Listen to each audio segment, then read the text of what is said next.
Woohoo! It's time for positive action! ¡Hola! ¡Es hora de acción positiva! Mrs. Hot and Shayma, we welcome you to the Morgan County Partnership's Positive Action Daily Community Vlogcast.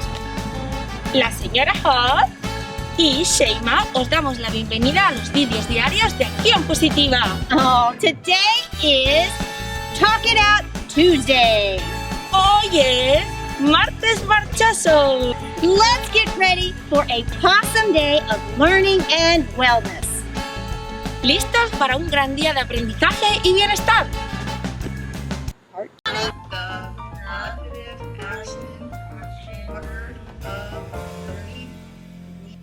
The positive action word for this week is wellness, and in Spanish, bienestar. Bienestar. Now, watch this beautiful lesson of Talk It Out Tuesday. Hi, I'm Violet Hott. Welcome to the Morgan County Partnership's Read-Along series on race and diversity from PBS Kids.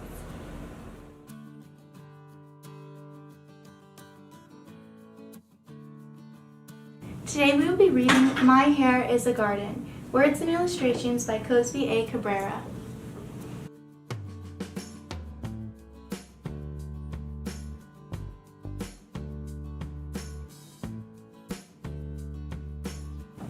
I was always drawn to Miss Tillie's house. She lived 4 houses down and across the street from our house. There was something special about Miss Tillie, the way she found a use for everything and made up songs while scrubbing her porch, the way her house shone in the daylight with its vines curling around it. It took my breath away. You could say her house had a glory. I used to run right into her house when I was a toddler. So when I was teased because of my hair, again, it was no surprise that I found myself running right to Miss Tillie after school. She led me to the kitchen table where she'd been straining sorrel. Its pungent aroma and the smell of steeping ginger filled the kitchen. When my tears came, a slow leak, a salty streak, she handed me a tissue and let me be for a few minutes. Miss Tillie knew if I was looking for comfort, I could go to Mama for that. She knew I was at her house for a reason. She set a cup of sorrel in front of me, and I took a sip. It went down smooth and tangy and broke through the lump in my throat. I need help with my hair, I said. It wasn't the first time my hair had been made a joke. I sort of got used to it. I'd shrug it off, or I'd keep my hat on, even when I wasn't supposed to wear it in class. But when Julio Richards, who I'd known since kindergarten, said, "We all know Mack's hair is always a mess," he said it like it was a fact. Like we all know the Statue of Liberty is surrounded by water, or we all know George Washington was the first president of the United States. Folks have been poking fun of my hair since I was little, I told Miss Tillie. Mama's tried to fix it, but the truth is, she doesn't know what to do with it. I could feel Miss Tillie's hand on my thick nest of a head. That touch gave me hope. I made a little song in my head. Miss Tillie's hair is shiny, Miss Tillie's hair is long. She wears it as a crown, like beauty wrapped in song. You know, Miss Tillie's hair has a glory. Miss Tillie called my mama, who said I could stay there a while. Then Miss Tillie turned to me. "Now, I'll show you how to shampoo." She said, "Shampoo? I know my hair's a mess, but it's not dirty," I thought. Miss Tillie put a towel around my neck and led me to the sink. Normally I would part your hair in quarters before shampooing, but it's a bit tangled and matted now, so it's best to shampoo first. We'll detangle when it's more pliable. For that, you'll need a wide-tooth comb. "I already use a wide-tooth comb," I said. "Well, when I use a comb, that is." Miss Tillie took out a large comb with teeth that looked as far apart as the spaces in a garden rake. I nodded. "Oh, right," I said, "a wide-tooth comb." "We'll use this one for now," said Miss Tillie. "Later on, when your hair's trained, you can go back to your usual comb." Trained? Did Miss Tillie mean she could train hair? "Oh yes," Miss Tillie replied. "You've got to work with what you have, but you can still tell it what to do." "Do you think my hair will be as long as yours once it's trained?" I asked her. "Length doesn't matter, Mackenzie. Don't let anyone fool you. It's the health of your hair that counts." Miss Tillie ran the water in the sink. "I guess you're right," I said, but I wasn't convinced. Would my hair always be somebody's ideal of a joke? Would it ever be beautiful? Miss Tillie turned the water off. Which would you prefer if you had to choose, a healthy, shiny head of cropped hair or hair that's long, straggly, fragile, and full of split ends? Were those my only choices? These questions were drowning out the song in my head. Miss Tillie looked at me as if she were reading my thoughts. She slowly pulled the towel from my shoulder and laid it on the kitchen counter by the sink, near the drained pot of sorrel. "Come with me," she said. She steered me toward the screen door to her garden. Miss Tillie's backyard was a paradise with so many shades of green, bright pockets of colorful flowers, and cool shade. I could barely take it in. It was as if someone had taken a big paintbrush and made bold strokes of green, then used countless little paintbrushes to fill in the details. We walked over to a bench and sat down. I inhaled deeply. The backyard didn't smell like the rest of the neighborhood. It smelled, well, alive. I wanted to know every part of this garden. I reached down to feel the ground. The earth was damp and cool. It felt like it was giving me something I couldn't see. "How did you create this, Miss Tillie?" I wanted to know. 30 or more years ago, I put some seeds in the ground, Miss Tillie said. I planted cuttings from neighbors and friends' trees. Bought a few plants and bulbs from catalogs. I pointed to the tree Miss Tillie called a Japanese maple, the big one that draped gracefully over the garden. "That tree was a cutting?" I asked. "Oh, that was a wee thing at first. The phone company men came through the yard one day and trampled over it with their boots, got in the way when they were sitting to have lunch. I found it plucked up clean and woven into the chain-link fence." I gasped. "What did you do?" "Oh," I cried, Miss Tillie replied. "Paid $15 for that tree, and that was a lot of money for me at the time.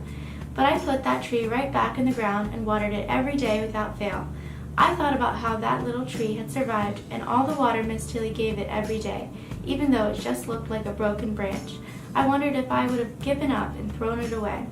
I leaned down and ran my hand over some tiny plants on the ground near the bench. "What are these?" "Those are succulents. They hold a lot of water. Makes a great ground cover." "They sure are pretty," I said. Miss Tillie looked at me. "Is that Japanese maple prettier than those succulents?" she asked. "Of course not," I said. "Even though that Japanese maple's taller?" she asked. "They're both beautiful," I said, "even though they're so different." As the words came out of my mouth, I knew that I believed it. "Ah," she said, "go back inside and put your towel back on." That was the day I first learned that my hair is a garden. My hair is a garden, and like every good garden, it must be cared for every day. The nutrients in the soil can be stimulated and enriched. My body is the soil for my hair. What I give to the soil comes back to me. I love to eat right. My words are like seeds that I plant. What I think and speak draws a yield. I weed out all the opinions that have no place in my garden. "It's too curly. Pull it back, straighten it, cut it off." Miss Tillie says it's not what you start with in the garden that matters. It's the care, time, and attention you give it. My hair is a garden, and I give it love. Thanks for watching, and don't forget that you are unique, important, and wonderfully made. Woohoo! Hey, super scholars, Mrs. Hot here. Thanks for joining us for a book on race and diversity. And now it's time for Let's Talk About It. First question. Mack was bullied because her hair is different. Have you or anyone you know ever experienced bullying based on how you look? Ooh, that's a good question. Take a second and think about that. Good job. Next question. Miss Tillie is a neighbor and ally to Mack. What does it mean to be a good neighbor? Good job. Now, give examples on how you can be a good neighbor and friend to those being bullied. Remember, it's a positive action to be a good neighbor. So what positive actions can you do? Awesome. Now our last question. Just like people, hair is diverse. How is your hair like a garden? That's a great question. We all know Mrs. Hot has diverse hair, right? How would you guys like to have all this white hair when you're 30 years old? So think about that. How is your hair diverse like a garden? That's beautiful. Remember, your hair is perfect just the way it is. Why? Because you are unique. You are important, and you are wonderfully made. Come back next week for another book with Violet. Wow, that was beautiful. What a beautiful book. So, boys and girls, now I want you to pause here and we're gonna discuss about all this question. It's time for Let's Talk About It. Hello, Super Scholars. It's Mrs. Hot, and I want to welcome you to Mindfulness Minute on Talk It Out Tuesday. Today, take a moment and join school therapist Lacey Kidwell, who will lead us in desktop yoga. So take a moment, put your books aside, and follow Miss Kidwell as she helps us relax and take a look at our social and emotional wellness. Are you ready? Now remember this: you are unique, you are important, and you are wonderfully made.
Hi everyone, it's Mrs. Kidwell here, school-based therapist from Woodmire Elementary School. I'm going to show you guys another desktop yoga lesson today. So we're going to first start with our rainbow breath.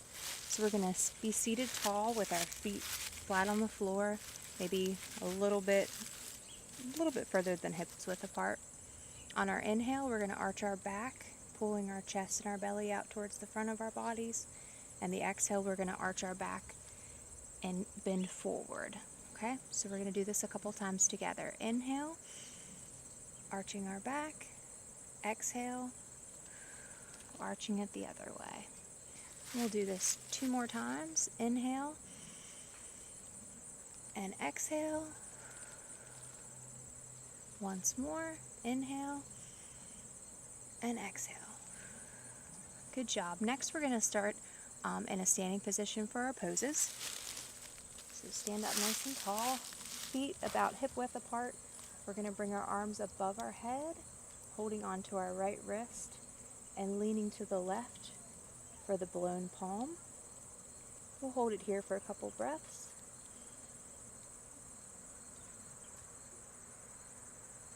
And come back to center. Release your arms and kind of just flow with them by your sides, whatever feels good. We're going to bring our arms back up again, holding onto our left wrist this time and leaning to the right. Hold this for 1 more breath. And bring our arms back down to our sides. From here, we'll do our tree. So we're going to start in our mountain pose. Bring our left foot up as our kickstand, our hands to our chest. Once you feel strong and sturdy in this pose, you can bring your arms up, growing your branches and your leaves, and then letting your leaves fall. Coming back into our mountain pose and repeating this tree on the other side. So we're going to bring our right foot up, our hands to our chest. And whenever you feel like you're balanced and ready to move on, you can bring your arms up, grow your branches and leaves out, and then let your leaves fall. And coming back into our mountain pose, now we're going to move into our seated poses. So we're going to sit with our feet flat on the floor, chest and back sitting tall. And we're going to first do our seated side bend. So you can bring down your left hand onto your chair if you have room, or onto your thigh, whatever feels comfortable. And bring your right arm over your head. Hold this for a couple breaths.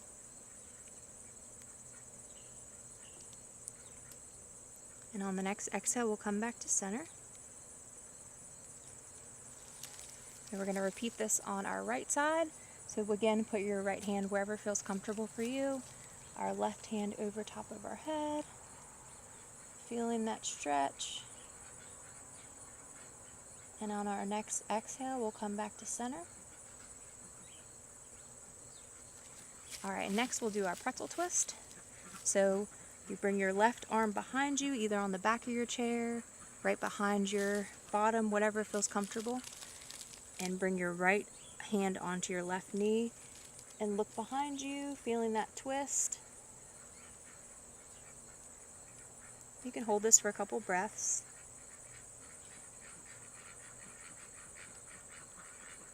And on your next exhale, come back to center.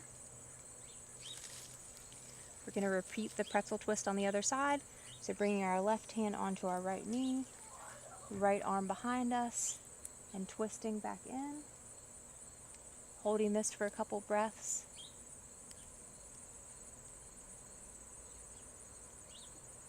On your next exhale, come back to center. Very good. And lastly, we're going to do our peacock pose.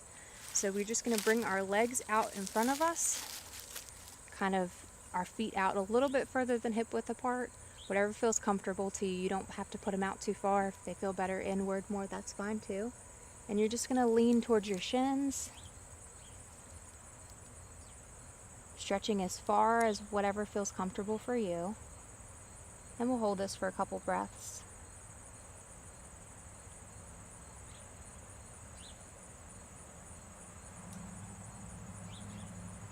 And on the next exhale, come back up slowly, placing your feet back flat on the floor. Very good. So that is all of our poses for today. A little mindfulness activity I'd like for you guys to do sometime today would be to take some time and think about a place that makes you happy. This is a great exercise to do if you're feeling overwhelmed, you need a little bit of a break from your day. Just take some time to think about what your favorite place is, or a place that you'd like to visit. That can give you a little bit of a break and just reset you for the rest of your day. Hope you guys are staying safe and healthy. I'll see you all again soon. Thank you.